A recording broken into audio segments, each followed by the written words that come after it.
ঘিন ধাত ধেই, চারটে পা তা থেই ঘিন ধাত ধেই ঘিন ধাত ধেই। পুষ্পিটা মাথাটা কে করবে? এতবার বলছি মাথা, প্রথমে এইদিকে মাথা, তারপর আবার হাতের সাথে মাথা, একটা বারো মাথা করলে না। আমি এই যে দেখিয়ে দিচ্ছি আজকেই শেষ, আর পারবে না কিন্তু, আমি আর দেখাবো না। ওকে, নাম্বার 1 সবাই মুখস্থ হয়েছে? হ্যাঁ, কোনো কনফিউশন? কোনো প্রশ্ন কারো? ওকে, নাম্বার 2 লংলেই করব, কিন্তু আমরা এক সাইডেই করব, দু সাইডে আজকে করব না ফর দা এক্সাম। ওকে, কি করব? লংলে সবাই জানি, ছোট স্লিপ, কেউ এরকম করে যাব না, শুধু নিজের জায়গা থেকে একটু মুভ করা জাস্ট।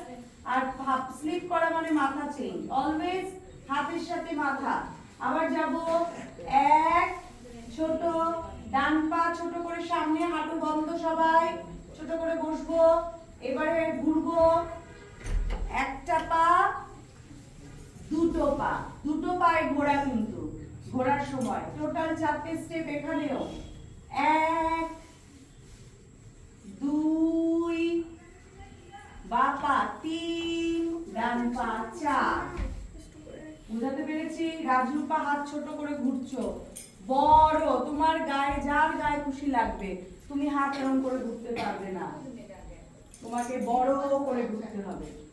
এটা রাজরূপাকে বলছি, ও যাদের হাতে সমস্যা নেই তারা করতে যেও না।